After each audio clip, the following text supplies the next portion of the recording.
Hello friends, good morning. Exam tree YouTube channel में आपका हार्दिक अभिनंदन है। मैं Rahul Mishra exam tree YouTube channel के डेली करंट अफेयर सेशन में आपका स्वागत करता हूं। तो फ्रेंड्स, आज है 27 जनवरी और 27 जनवरी के इंपॉर्टेंट करंट अफेयर्स क्वेश्चन को मैं इस वीडियो में डिस्कस करूंगा, जो कि आपके आने वाले किसी भी वनडे कॉम्पिटिटिव एग्जाम के लिए मोस्ट हेल्पफुल आने वाले हैं। और आप फ्रेंड्स, आपके अभी पढ़ाए गए करंट अफेयर्स का रैपिड रिवीजन मैं शाम में 6 बजे एक शॉर्ट वीडियो के माध्यम से करवाता हूँ, जिसमें आपका अभी पढ़ा गया पूरा का पूरा करंट अफेयर्स 1 मिनट में डिवाइड हो जाता है। तो अपने करंट अफेयर्स को और भी स्ट्रॉन्ग करने के लिए हमारे शाम वाले सेशन को भी जरूर ज्वाइन करें। तो आइए फ्रेंड्स, स्टार्ट करते हैं 27 जनवरी के इंपॉर्टेंट करंट अफेयर्स क्वेश्चन को अपने आज की इस मोटिवेशनल कोट्स के साथ, जो कि हमारा बहुत फेवरेट है। मोटिवेशनल कोट्स है आज का कि जिंदगी में एक बात हमेशा याद रखना, जहां स्ट्रगल नहीं होता वहां सक्सेस भी नहीं होती। तो जी हाँ फ्रेंड्स, आपको जीवन में हमेशा एक बात को ध्यान में रखता है कि जहां पर मेहनत है, जहां पर परिश्रम है, जहां पर स्ट्रगल है, जहां पर संघर्ष है, वहीं पे सफलता आती है। मैं आपको हमेशा कहा करता हूं कि success is directly proportional to struggle या लेबर या मेहनत। तो सफलता मेहनत के डायरेक्टली यानी समानुपाती होती है, यानी कि जितना आप मेहनत करोगे उतना आपको सफलता प्राप्त होगी। तो अभी से ज़िंदगी में एक बात उतार लो कि हमें मेहनत करने में कोई चोरी नहीं करनी है, कोई चीटिंग नहीं करनी है। हमें पूरे शिद्दत के साथ स्टडी करते रहना है। हमें निश्चित ही एक दिन सफलता मिलेगी। हमें आगे करंट अफेयर्स देखना है तो प्रतिदिन करंट अफेयर्स देखना है। प्रतिदिन बिस्तर से उठते ही करंट अफेयर्स को देख लेना है। 5 बजे मैं अपलोड कर देता हूँ, तो हो सके तो बिस्तर में ही इसको देखा करो, और नहीं तो बिस्तर से उठते ही इसको जरूर देखा करो, लेकिन प्रतिदिन देखा करो। अगर आप प्रतिदिन वाली जो शेड्यूल है अपने जीवन में उतारते हो तो आप निश्चित ही सक्सेस कर पाओगे, चाहे वो कोई भी फील्ड हो, स्टडी हो या कोई भी फील्ड हो। तो आइए फ्रेंड्स, स्टार्ट करते हैं अपने पहले प्रश्न के साथ अपने करंट अफेयर्स के सेशन को। तो हमारा आज का पहला प्रश्न है कि हाल ही में भारत और किस देश ने एक स्मारक लोगो लॉन्च किया है। तो हाल ही में भारत और इजराइल ने एक स्मारक लोगो लॉन्च किया है। तो अब आपके मन में यह सवाल उठ रहा होगा कि भारत और इजराइल ने एक स्मारक लोगो लॉन्च किया है, तो यह क्यों लॉन्च किया है। ठीक है, तो आइए उसका निवारण मैं करता हूँ। तो यहाँ पर देखिए, भारत और इजराइल ने दोनों देशों के बीच राजनयिक संबंधों की स्थापना की 30 वर्षगांठ को चिन्हित करने के लिए एक स्मारक लोगो लॉन्च किया। अब यह स्मारक लोगो लॉन्च हुआ तो यह लोगो में क्या है, आपसे क्वेश्चन पूछ सकता है ना कि भारत और इजराइल के 30वीं वर्षगांठ को चिन्हित करने के लिए जो लोगो लॉन्च किया गया, उस लोगो का प्रतीक क्या है। तो उस लोगो में 2 प्रतीक है। एक है आपका डेविड का सितारा, ठीक है, और एक है आपका अशोक चक्र। डेविड का सितारा है जो कि इजराइल के राष्ट्रीय ध्वज को सुशोभित करता है, और अशोक चक्र जो है वह भारत के राष्ट्रीय ध्वज को सुशोभित करता है। और इसके साथ में एक और अंक दिया गया है, 30 अंक दिया गया है। ठीक, तो आपसे क्वेश्चन ऐसे पूछा गया कि भारत और इजराइल के बीच जो राजनयिक संबंधों की स्थापना की वर्षगांठ मनाई गई, उसका 30वीं वर्षगांठ नहीं देगा, उसमें अंक कौन सा था। तो कौन सा अंक था, 30 अंक था। प्रतीक कौन सा था, डेविड का सितारा और अशोक चक्र इसका प्रतीक था। तो यहाँ से 3 पॉइंट आपको याद करने के लिए इंपॉर्टेंट हो जाते हैं। तो इन 3 पॉइंट को ध्यान में रखिएगा, हो सके तो लिख कर याद करिएगा। अब आइए आपके लिए एग्जाम स्पेशल क्वेश्चन देख लेते हैं। एग्जाम स्पेशल क्वेश्चन है कि किस देश ने भारत में निर्मित ब्रह्मोस मिसाइल खरीदने के लिए भारत के साथ 375 मिलियन अमेरिकी डॉलर का अनुबंध किया है। यह अनुबंध किया है फिलीपींस। ठीक है, फिलीपींस का नाम जैसे ही आया तो फिलीपींस का कैपिटल क्या है, मनीला। और मनीला में क्या है, अंतर्राष्ट्रीय चावल अनुसंधान केंद्र मनीला में है। और राष्ट्रीय चावल अनुसंधान केंद्र कहाँ है, तो कटक उड़ीसा में राष्ट्रीय चावल अनुसंधान केंद्र स्थित है। ठीक है फ्रेंड्स, नेक्स्ट क्वेश्चन है आपका, हाल ही में भारतीय नौसेना ने किस देश की नौसेना के साथ पैसेज अभ्यास किया। तो भारतीय नौसेना ने रूस की नौसेना के साथ पैसेज अभ्यास किया।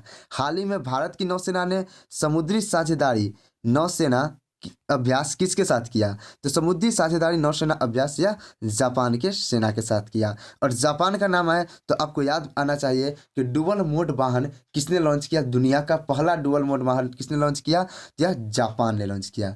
आइए आगे बढ़ते हैं। अगला क्वेश्चन है हमारा एग्जाम स्पेशल में कि हाल ही में किस देश में भारत के पहले बहुआयामी साहसिक खेल अभियान शुरू की गई। तो हाल ही में फ्रांस में भारत के पहले बहुआयामी साहसिक खेल अभियान की शुरुआत की गई। तो फ्रेंड्स, ये थे क्वेश्चन नंबर 1 और उसके रिगार्डिंग इंपॉर्टेंट फैक्ट्स। उम्मीद करता हूँ कि आपको हमारा सेशन पसंद आता होगा। यदि सेशन पसंद आए तो वीडियो को लाइक, चैनल को सब्सक्राइब और वीडियो को एक शेयर जरूर कर दीजिएगा। नेक्स्ट क्वेश्चन है हमारा, हाल ही में खेलों में उत्कृष्टता के लिए नीरज चोपड़ा को कौन सा पुरस्कार दिया गया। तो आपको बता दें कि खेलों में उत्कृष्टता के लिए नीरज चोपड़ा को परम विशिष्ट सेवा पदक से सम्मानित किया गया। तब का राइट आंसर क्या हो जाएगा? राइट आंसर आपका ऑप्शन नंबर सेकंड हो जाएगा। नीरज चोपड़ा को उनको खेलों में उत्कृष्टता के लिए परम विशिष्ट सेवा पदक से सम्मानित किया गया। अब आपके लिए नीरज चोपड़ा का नाम जब भी आए तो आपके दिमाग में हिट करना चाहिए, नीरज चोपड़ा ने कौन सा मेडल जीता था? गोल्ड मेडल जीता था। किस किस ओलंपिक में? टोक्यो ओलंपिक में गोल्ड मेडल जीता था। और किस चीज़ में जीता था? तो भाला फेंक में जीता था। और व्यक्तिगत रूप से गोल्ड मेडल जीतने वाले ये अभिनव बिंद्रा के बाद दूसरे भारतीय थे, ठीक है। और भाला फेंक में इन्होंने गोल्ड मेडल जीता था। किस दिन को जीता था? 7 अगस्त को जीता था। तो 7 अगस्त को सरकार ने, भारतीय सरकार ने भाला फेंक दिवस के रूप में घोषित कर दिया। तो इस कारण यह क्वेश्चन आपके दिमाग में हमेशा याद रहना चाहिए। नीरज चोपड़ा का ध्यान आए, सॉरी, नीरज चोपड़ा का जैसे ही नाम आए कहीं तो आपको याद आना चाहिए कि इन्होंने भाला फेंक में गोल्ड मेडल जीता था। और किस दिन को जीता था? तो 7 अगस्त को जीता था। और 7 अगस्त को भारतीय सरकार ने भाला फेंक दिवस के रूप में घोषित करके हमारा करंट अफेयर्स बढ़ा दिया, ठीक है। आगे आइए इस क्वेश्चन का एक्सप्लेनेशन समझते हैं कि नीरज चोपड़ा को परम विशिष्ट सेवा पदक से सम्मानित किया गया। उन्होंने ओलंपिक 2021 में भारत का पहला एथलीट स्वर्ण पदक जीतकर इतिहास रखा। और भारत का पहला एथलीट स्वर्ण पदक किसने जीता? यह भी नीरज चोपड़ा ने जीता। वह निशानेबाज अभिनव बिंद्रा के बाद व्यक्तिगत ओलंपिक स्वर्ण पदक जीतने वाले केवल दूसरे भारतीय बने। वह भारतीय सेना में 4 राजपूताना राइफल के साथ सूबेदार हैं। उन्होंने खेलों में उत्कृष्टता के लिए 2020 में विशिष्ट सेवा पदक भी प्राप्त किया था। अब आइए आपके लिए एग्जाम स्पेशल क्वेश्चन है जो कि आपके 25 जनवरी को जितने अवार्ड दिए गए हैं ना, उस अवार्ड से रिलेटेड हैं। जितने भी अवार्ड दिए गए हैं जो आपके एग्जाम में क्वेश्चन बन सकते हैं उसको मैंने यहाँ लिया है। क्वेश्चन है आपका, राष्ट्रीय तट रक्षक पदक से किसे सम्मानित किया गया? तो मनीष विशाल पाठक को राष्ट्रीय तट रक्षक पदक से सम्मानित किया गया। जनरल बिपिन रावत को कौन से पुरस्कार से सम्मानित किया गया? तो पद्म विभूषण पुरस्कार से जनरल बिपिन रावत को सम्मानित किया गया। और कुल 4 व्यक्तियों को पद्म विभूषण सम्मान से सम्मानित किया गया, जिनमें से इंपॉर्टेंट आपका ये जनरल बिपिन रावत वाला है। 2022 में कितने लोगों को शौर्य चक्र सम्मान से सम्मानित किया गया? तो 12 लोगों को शौर्य चक्र सम्मान से सम्मानित किया गया। हाल ही में कितने लोगों को जीवन रक्षा पदक श्रृंखला पुरस्कार देने की घोषणा की गई? तो केवल 52 लोगों को जीवन रक्षा पदक श्रृंखला पुरस्कार देने की घोषणा की गई। सुरक्षा सेवा पदक का संबंध किससे है? तो जेल कर्मियों को दिया जाएगा सुरक्षा सेवा पदक। तो आपसे क्वेश्चन इस तरह से पूछ सकता है। तो मैंने यहाँ पे आपको बताया कि सुधार सेवा पदक, यहाँ पे मैं सुरक्षा गलती से पढ़ गया। सुधार सेवा पदक का संबंध किससे है? तो जेल कर्मियों से आपका सुधार सेवा पदक का संबंध। अब आइए अगला क्वेश्चन देखते हैं। क्वेश्चन नंबर हमारा 3rd है, भारत 26 जनवरी 2022 को कौन सा गणतंत्र दिवस मनाया गया? तो भारत का 26 जनवरी 2022 को 73वां गणतंत्र दिवस मनाया गया। क्वेश्चन इंपॉर्टेंट है। 2021 में 72वां गणतंत्र दिवस, 2023 में आपका 74वां गणतंत्र दिवस। इस तरह से क्वेश्चन आपसे कभी पूछ सकता है आपके लो लेवल के एग्जाम में। अब आइए आपके लिए इंपॉर्टेंट क्या है? आपके लिए इंपॉर्टेंट है आपका एग्जाम स्पेशल क्वेश्चन। यहाँ पर देखिए, यहाँ पर थोड़ा सा एक्सप्लेनेशन समझ लेते हैं कि भारत का 73वां गणतंत्र दिवस 26 जनवरी 2022 को मनाया जा रहा है। 1950 में आज ही के दिन भारतीय संविधान को लागू किया गया था। इस प्रकार भारत एक गणतंत्र घोषित करते हुए एक संपूर्ण संप्रभुत्व राज्य बन गया। डॉक्टर भीमराव अंबेडकर ने संविधान की मसौदा समिति की अध्यक्षता की। संविधान की मसौदा समिति की अध्यक्षता किसने की? तो यह भी आपका हिस्ट्री का क्वेश्चन कवर हो जाता है। तो डॉक्टर भीमराव अंबेडकर ने की। और डॉक्टर भीमराव अंबेडकर की प्रतिमा कहाँ स्थित है? कमेंट करके आपको बताना है। ऋषि समारोह का मुख्य आकर्षण वार्षिक परेड है जो कि राजपथ दिल्ली से शुरू होता है और इंडिया गेट पर समाप्त होता है। यह इंपॉर्टेंट नहीं है, एक्सप्लेनेशन सबको इंपॉर्टेंट है। 73वां गणतंत्र दिवस और मसौदा समिति के अध्यक्ष कौन थे? तो डॉक्टर भीमराव अंबेडकर थे, ठीक है। अब आइए आपके लिए एग्जाम स्पेशल क्वेश्चन है कि गणतंत्र देश किसे कहते हैं? तो गणतंत्र देश उस देश को कहते हैं जिसमें यानी कि किसी देश का जो शासक हो यानी कि राजा हो वह वंशानुगत नहीं होता है, उसी को हम गणतंत्र देश कहते हैं। अर्थात किसी भी देश का राष्ट्राध्यक्ष वंशानुगत नहीं हो, उस देश को हम गणतंत्र देश कहते हैं। 26 जनवरी 1950 को क्या हुआ था? तो भारत का संविधान लागू हुआ था। और 26 जनवरी का ही दिन क्यों चुना गया? संविधान बनकर तैयार कब हुआ था? तो संविधान बनकर तैयार हुआ था आपके 26 नवंबर 1949 ईस्वी को, ठीक है। फिर 2 महीने का समय क्यों लिया गया? आपके संविधान को लागू करने में, यह भी क्वेश्चन आपके दिमाग में आना चाहिए। यह संविधान सभा की स्थापना की गई और इसी दिन आपका संविधान बनकर तैयार हो गया था। लेकिन संविधान को लागू किया गया 26 जनवरी 1950 को। ऐसा क्यों? क्योंकि 26 जनवरी 1930 को पूर्ण स्वराज की मांग की गई थी। यानी पूर्ण स्वराज की मांग यानी कि आज़ादी की मांग की गई थी, और उसी दिवस को यादगार बनाने के लिए 2 महीने का वेट किया गया और 26 जनवरी 1950 ईस्वी को आपका संविधान को लागू करके गणतंत्र दिवस के रूप में मनाया गया। ठीक है, अब आपके इस संबंध में डाउट नहीं होने चाहिए। राष्ट्रीय ध्वज को कब स्वीकारा गया? तो राष्ट्रीय ध्वज को 22 जुलाई 1947 को स्वीकारा गया। राष्ट्रीय गान, राष्ट्रीय गीत को कब स्वीकारा गया? तो 24 जनवरी 1950 ईस्वी को राष्ट्रीय गान और राष्ट्रीय गीत को स्वीकारा गया। नेक्स्ट क्वेश्चन है आपका, क्वेश्चन है नवीनतम गणतांत्रिक देश कौन सा है? तो नवीनतम गणतांत्रिक जो देश है वह आपका बारबाडोस है, जो कि किसका उपनिवेश था? या इंग्लैंड का उपनिवेश था। नेक्स्ट क्वेश्चन आपका क्वेश्चन नंबर 4 है, हाल ही में किसने सीमा सड़क संगठन के 10 कर्मियों को पहली बार प्रशंसा प्रमाण पत्र से सम्मानित किया?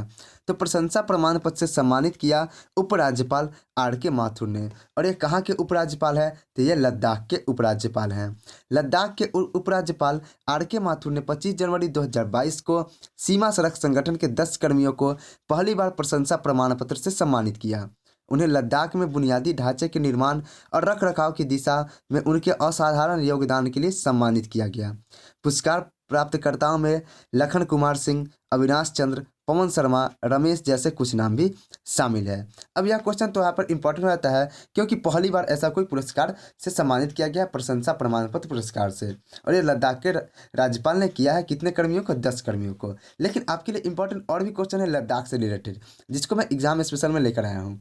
यहाँ पर देखिए आप, देश का सबसे ऊंचा मौसम विज्ञान केंद्र कहाँ स्थित है? तो देश का सबसे ऊंचा मौसम विज्ञान केंद्र लद्दाख में स्थित है। पूगा घाटी कहाँ स्थित है? यह भी लद्दाख में है। खेलो इंडिया आइस हॉकी चैंपियनशिप का आयोजन कहाँ हुआ? तो यह लद्दाख में हुआ। और इसका विजेता कौन रहा? तो इसका विजेता आईटीबीपी रहा। और अभी आपका खेलो इंडिया महिला आइस हॉकी चैंपियनशिप का आयोजन हिमाचल प्रदेश में हुआ था। ठीक है, और इसका विजेता कौन रहा है? इसका जवाब आपको कमेंट बॉक्स में देना है। विश्व का सबसे ऊंचा सड़क मार्ग कहाँ है? तो विश्व का सबसे ऊंचा सड़क मार्ग लद्दाख में स्थित है। दुनिया का सबसे ऊंचा मोबाइल एयर ट्रैफिक कंट्रोल भी कहाँ है? तो दुनिया का सबसे ऊंचा मोबाइल एयर ट्रैफिक कंट्रोल आपका लद्दाख में स्थित है। तो 3 क्वेश्चन तो आप जरूर ही याद करिएगा। 3 क्वेश्चन कौन? एक आपका दुनिया का सबसे ऊंचा, फिर यह भी दुनिया का सबसे ऊंचा सड़क मार्ग, और देश का सबसे ऊंचा मौसम विज्ञान केंद्र तो लद्दाख में। इन 3 क्वेश्चन तो आपको याद रहने ही चाहिए। और पूगा घाटी का जो संबंध था, या आपके एनटीपीसी के एग्जाम में पूछा गया क्वेश्चन था, कोई ना कोई शिफ्ट में पूछा गया था कि पूगा घाटी का संबंध किस राज्य से है? या लद्दाख से है। नेक्स्ट क्वेश्चन, क्वेश्चन नंबर 5 है, जनवरी 2022 में किस राज्य ने राज्य सरकार के कर्मचारियों को सप्ताह में 5 दिन काम करने की अनुमति दी है? तो जनवरी 2022 में छत्तीसगढ़ की सरकार ने अपने कर्मचारियों को सप्ताह में 5 दिन काम करने की अनुमति दी है। अब आइए इसके पीछे का माजरा क्या है, इसको समझते हैं। छत्तीसगढ़ ने राज्य सरकार के कर्मचारियों को सप्ताह में 5 दिन काम करने की अनुमति दी है। इसने अंशदायी पेंशन योजना के हिस्से के रूप में राज्य की हिस्सेदारी को 10% से बढ़ाकर 14% कर दिया है। महिला सुरक्षा के लिए एक मजबूत कदम के रूप में मुख्यमंत्री ने सभी जिलों में महिला सुरक्षा सेल स्थापित करने की घोषणा की है। खरीफ सीजन 2022-23 में राज्य में फसलों, दालों को न्यूनतम समर्थन मूल्य पर लिया जाएगा, यानी कि एमएसपी पर लिया जाएगा। तो यह क्वेश्चन इंपॉर्टेंट होता है कि किस राज्य सरकार ने अपने कर्मचारियों को 5 दिन काम करने की अनुमति दी है? तो वह छत्तीसगढ़ राज्य सरकार ने दी है। और इससे भी इंपॉर्टेंट क्वेश्चन इसके एग्जाम स्पेशल में है। ई लोक अदालत कहाँ शुरू किया गया? तो ई लोक अदालत की शुरुआत आपकी की गई छत्तीसगढ़ में। रोजगार मिशन हाल ही में मैंने आपको पढ़ाया था, कहाँ स्टार्ट किया गया? छत्तीसगढ़ में। यह क्वेश्चन मोस्ट इंपॉर्टेंट क्वेश्चन है, यह एग्जाम में छपने वाला क्वेश्चन है। भारत का पहला शहर कौन सा है जहां सामुदायिक वन संसाधनों पर स्थानीय लोगों का अधिकार है? तो यह धमतरी छत्तीसगढ़ है। भारत का नवीनतम टाइगर रिजर्व कौन सा है? तो गुरुघासी टाइगर रिजर्व है। कहाँ पर स्थित है? यह छत्तीसगढ़ में है। और भारत का नवीनतम नेशनल पार्क राष्ट्रीय उद्यान कौन सा है? तो डेहिंग पटकाई राष्ट्रीय उद्यान है, जो कि असम में स्थित है। भिलाई इस्पात संयंत्र कहाँ स्थित है? तो भिलाई इस्पात संयंत्र छत्तीसगढ़ में स्थित है। इंद्रावती नदी कहाँ स्थित है? यह भी छत्तीसगढ़ में है। और इंद्रावती नेशनल पार्क भी कहाँ है? तो छत्तीसगढ़ में है। पिंडावनी नृत्य कहाँ का नृत्य है? तो छत्तीसगढ़ का नृत्य है पिंडावनी नृत्य। क्वेश्चन नंबर 6 है, गणतंत्र दिवस परेड 2022 में भारतीय वायुसेना की झांकी का हिस्सा बनने वाली दूसरी महिला फाइटर जेट कौन बनी है? तो दूसरी महिला फाइटर जेट बनी है शिवांगी सिंह। तो पहली महिला फाइटर जेट कौन है? तो पहली महिला फाइटर जेट है आपकी भावना कांत। ठीक है, आइए इस क्वेश्चन को अच्छे से समझते हैं। भारत की पहली महिला Rafale fighter jet pilot, Bharat की पहली महिला राफेल फाइटर जेट पायलट, याद रखिएगा, भारत की पहली महिला राफेल फाइटर जेट पायलट कौन है? तो यह है आपकी शिवांगी सिंह ने गणतंत्र दिवस परेड 2022 में भारतीय वायुसेना की झांकी का हिस्सा थी। वह आईएएफ की झांकी का हिस्सा बनने वाली केवल दूसरी महिला फाइटर जेट पायलट है। 2021 में पायलट लेफ्टिनेंट भावना कांत आईएएफ की झांकी का हिस्सा बनने वाली पहली महिला फाइटर जेट पायलट बनी थी। तो यह क्वेश्चन, दोनों क्वेश्चन इंपॉर्टेंट है कि पहली महिला राफेल फाइटर जेट पायलट कौन है? शिवांगी सिंह है, और यह आईएएफ की तरफ से गणतंत्र दिवस की झांकी का हिस्सा बनने वाली दूसरी महिला है। तो पहली महिला कौन है? तो पहली महिला है आपका लेफ्टिनेंट भावना कांत। ठीक है, अब आइए आपके लिए एग्जाम स्पेशल क्वेश्चन है कि इस बार की आईएएफ की थीम क्या थी? तो इस बार की आईएएफ की जो थीम थी वह थीम थी भारतीय वायुसेना भविष्य के लिए बदल रही है। ठीक है, आइए आपके लिए एग्जाम स्पेशल क्वेश्चन है कि देश का सर्वोच्च सेनापति कौन होता है? तो देश का सर्वोच्च सेनापति देश का राष्ट्रपति ही होता है, जो कि हमारे प्रेजेंट टाइम के रामनाथ कोविंद है। वायुसेना अध्यक्ष कौन होते हैं? तो विवेक राम चौधरी हमारे प्रेजेंट टाइम के वायुसेना अध्यक्ष हैं। थल सेना अध्यक्ष कौन है? जनरल मनोज मुकुंद नरवाने हमारे प्रेजेंट टाइम के थल सेना अध्यक्ष हैं। नौसेना अध्यक्ष कौन है? R Hari Kumar present time के नौसेना अध्यक्ष हैं। और भारत के पहले चीफ ऑफ डिफेंस स्टाफ कौन है? तो जनरल बिपिन रावत भारत के पहले चीफ ऑफ डिफेंस स्टाफ है। ठीक है, और इन्हें ही पद्म विभूषण सम्मान से सम्मानित किया गया है। आगे बढ़िए, अगला क्वेश्चन, क्वेश्चन नंबर 7 है, हाल ही में आंध्र प्रदेश सरकार ने राज्य में कितने जिलों के निर्माण के लिए हरी झंडी दिखाई है? तो हाल ही में आंध्र प्रदेश की सरकार ने कुल 13 जिलों के निर्माण के लिए हरी झंडी दिखा दी है। अब आइए आपको इसका एक्सप्लेनेशन समझाते हैं कि आंध्र प्रदेश सरकार ने 13 नए जिलों के निर्माण को हरी झंडी दे दी है। इसके साथ आंध्र प्रदेश के जिलों की संख्या बढ़कर 26 हो जाएगी। आंध्र प्रदेश में कुल 24 लोकसभा निर्वाचन क्षेत्रों में जिलों में परिवर्तित किया जा रहा है, जिसमें विशाखापत्तनम में अराकू लोकसभा क्षेत्र भी शामिल है, जिसमें 2 जिलों में विभाजित किया जाएगा। यानी मूल बात है कि आंध्र प्रदेश में 13 नए जिले बनाए जा रहे हैं। इससे हमारा करंट अफेयर्स बढ़ के हो गया कि आंध्र प्रदेश में 26 जिलों की संख्या हो गई, यह भी हमें याद करना होगा। और कितने नए जिले हैं? 13 नए जिले हैं। अब ये आपके लिए एग्जाम में स्पेशल क्वेश्चन है कि पिछली बार अविभाजित आंध्र प्रदेश में एक नए जिले का गठन कब किया गया? तो यानी कि जब आंध्र प्रदेश और तेलंगाना दोनों एक ही था, तो एक नया जिला का गठन कब हुआ था? तो यह हुआ था 1979 में विजयनगर जिले के रूप में हुआ था। राजीव गांधी राष्ट्रीय उद्यान कहाँ स्थित है? तो यह आंध्र प्रदेश में स्थित है।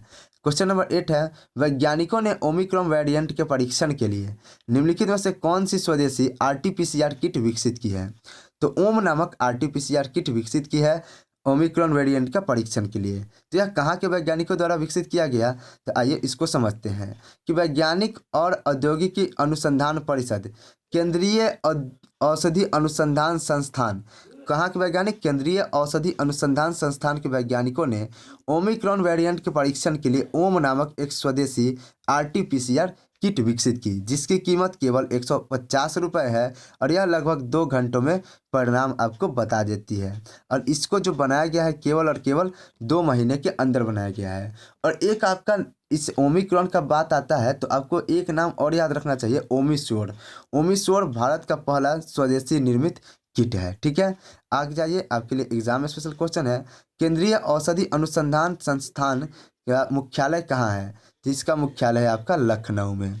नेशनल इंस्टीट्यूट ऑफ वायरोलॉजी कहाँ स्थित है? पुणे में। राष्ट्रीय पर्यावरण अभियांत्रिकी अनुसंधान संगठन कहाँ स्थित है? तो नागपुर में स्थित है। B.1.1.529 किसका आधिकारिक नाम है? तो ओमिक्रॉन का आधिकारिक नाम है। ओमिक्रॉन का सबसे पहला मामला कहाँ देखने को मिला? तो दक्षिण अफ्रीका में ओमिक्रॉन का सबसे पहला मामला देखने को मिला था। ठीक है, आगे बढ़ जाइए, अगला क्वेश्चन, क्वेश्चन नंबर 9 है, विश्व भ्रष्टाचार सूचकांक में भारत की रैंक क्या है? तो भ्रष्टाचार के मामले में भी जो रैंक जारी की जाती है उसमें भारत की रैंक क्या है? तो भारत की जो रैंक है वह एक रैंक सुधार के साथ 85 हो गई है। यानी कि भारत की जो पिछली साल की रैंक थी वह 86 थी, लेकिन इस साल की रैंक है विश्व भ्रष्टाचार सूचकांक में 85 हो गई है। भारत की रैंक एक सुधार हुआ है 1 अंक का। ठीक है, आपको मैं बता दूं कि ट्रांसपेरेंसी इंटरनेशनल ने अपनी भ्रष्टाचार अवधारणा सूचकांक रिपोर्ट में 180 देशों में भारत को 85वें स्थान पर रखा, जिसमें यह रेखांकित किया गया है कि कुछ तंत्र जो भ्रष्टाचार में शासन करने में मदद कर सकते हैं, ये कमजोर हो रहे हैं। भारत के रैंक में पिछले 7 सालों के अंदर 86 से 1 स्थान का सुधार हुआ है। यानी पिछले साल के अंदर 86 स्थान था, यानी पिछले साल 86 था और इस साल 1 स्थान सुधार होकर कितना हो गया है, 85 हो गया है। हालांकि रिपोर्ट ने देश की लोकतांत्रिक स्थिति पर चिंता भी जताई है। यानी देश की लोकतांत्रिक स्थिति पर इस रिपोर्ट को ट्रांसपेरेंसी इंटरनेशनल ने पब्लिश किया, इस एजेंसी ने इस पे चिंता भी जताई। अब आइए आपके लिए इंपॉर्टेंट इंडेक्स, जो कि आपके एग्जाम पॉइंट ऑफ व्यू से मोस्ट इंपॉर्टेंट है, उन सारे इंडेक्स को मैं एक जगह करवा रहा हूँ। 10 के 10 इंपॉर्टेंट इंडेक्स मैं आपको यहाँ पर करवाऊंगा, जिसमें भारत की रैंक है और वह इंडेक्स का नाम है। ठीक है, ह्यूमन डेवलपमेंट इंडेक्स HDI में भारत की रैंक कितनी है, तो 31 है। ईज ऑफ डूइंग बिजनेस में भारत की कितनी रैंक है, 63। ग्लोबल पीस इंडेक्स में भारत की रैंक कितनी है, 135। हैप्पीनेस इंडेक्स में भारत की रैंक 139। वर्ल्ड प्रेस फ्रीडम में भारत की रैंक 142। वैश्विक नवाचार सूचकांक में भारत की रैंक कितनी है, कुल 46 रैंक है भारत की। ग्लोबल हंगर इंडेक्स में भारत की रैंक क्या है, तो ग्लोबल हंगर इंडेक्स में भारत की रैंक 101 है। ग्लोबल फायर पावर इंडेक्स में भारत की रैंक कितनी है, 4। वैश्विक साइबर सिक्योरिटी इंडेक्स में भारत की रैंक कितनी है, 10। तो यहाँ पर 10 भारत की इसकी रैंक भी है। और कुल मैंने आपको 10 इंपॉर्टेंट इंडेक्स करा दिए। तो इन इंपॉर्टेंट इंडेक्स को आप लिख कर याद करिएगा या बार बार वीडियो को देखते रहिएगा तो आपको याद हो जाएगा। ठीक है, आगे बढ़ते हैं। क्वेश्चन नंबर 10 है, हाल ही में वर्ल्ड इकोनॉमिक आउटलुक रिपोर्ट किसने जारी की। तो वर्ल्ड इकोनॉमिक आउटलुक रिपोर्ट कौन जारी करता है, तो IMF यानी कि इंटरनेशनल मॉनिटरिंग फंड इसको जारी करता है। आपको बता दें कि अंतर्राष्ट्रीय मुद्रा कोष ने 31 मार्च 2022 को समाप्त होने वाले चालू वित्त वर्ष के लिए भारत के आर्थिक विकास के अनुमान को घटाकर 9% कर दिया है। अक्टूबर 2021 में इसने भारत के लिए 9.5% GDP की वृद्धि का अनुमान लगाया था। इसने अगले वित्त वर्ष 2023 जो कि अप्रैल 2022 से लेकर मार्च 2023 तक होगा, इसमें 7.1% अनुमान रखा है। वैश्विक दर 2021 में 5.9 से कम होकर 2022 में 4.4% रहने की उम्मीद है। तो आपसे यहाँ पर याद रखने के लिए पॉइंट यही है कि अंतर्राष्ट्रीय मुद्रा कोष ने इसको जारी किया था। ठीक है, इसको जारी किया था, जिसमें 2022 से 23 में जो आपका जो GDP का ग्रोथ है वह 7.1% रहने वाला है, जो कि पिछले 9.5% से गिरावट है। ठीक है, अब आइए आपके लिए एग्जाम स्पेशल क्वेश्चन है कि वर्ल्ड इन्वेस्टमेंट रिपोर्ट कौन जारी करता है। तो वर्ल्ड इन्वेस्टमेंट रिपोर्ट जो जारी करता है वह अंकटाड नामक संस्था जारी करती है। ईज ऑफ डूइंग बिजनेस कौन जारी करता है, वर्ल्ड बैंक जारी करता है। और वर्ल्ड बैंक अब इस ईज ऑफ डूइंग बिजनेस को, इस सूचकांक को बंद कर चुका है। यहाँ पर आप देख सकते हैं, मैंने आप क्वेश्चन नंबर 9 में कराया था ease of doing business. Ease of doing business में भारत की रैंक 63 है, लेकिन अब ईज ऑफ डूइंग बिजनेस आना बंद हो चुकी है। वर्ल्ड बैंक जारी करता था, इसको बंद कर दिया है। मैं यह बात आपको बताना इस समय भूल गया था। चलिए कोई नहीं, क्वेश्चन नंबर 10 में भी सेम क्वेश्चन था, लेकिन यहाँ पर आपसे पूछ रहा था कि इसमें जारीकर्ता बता रहा था कि ईज ऑफ डूइंग बिजनेस के जारीकर्ता कौन है, तो वर्ल्ड बैंक इसका जारी करता है। वित्तीय स्थिरता रिपोर्ट कौन जारी करता है, तो यह RBI जारी करता है। ह्यूमन डेवलपमेंट इंडेक्स कौन जारी करता है, तो UNDP आपका ह्यूमन डेवलपमेंट इंडेक्स जारी करता है। तो फ्रेंड्स, अगर आपको हमारे सेशन में कोई त्रुटि लगी हो या कोई सवाल आप हमसे पूछना चाहते हो तो कमेंट बॉक्स में कमेंट करके जरूर बताइएगा। और यहाँ पर हमारा करंट अफेयर्स का सेशन समाप्त होता है। तो मिलते हैं अपने नेक्स्ट वीडियो में, तब तक के लिए जय हिंद, जय भारत, वंदे मातरम।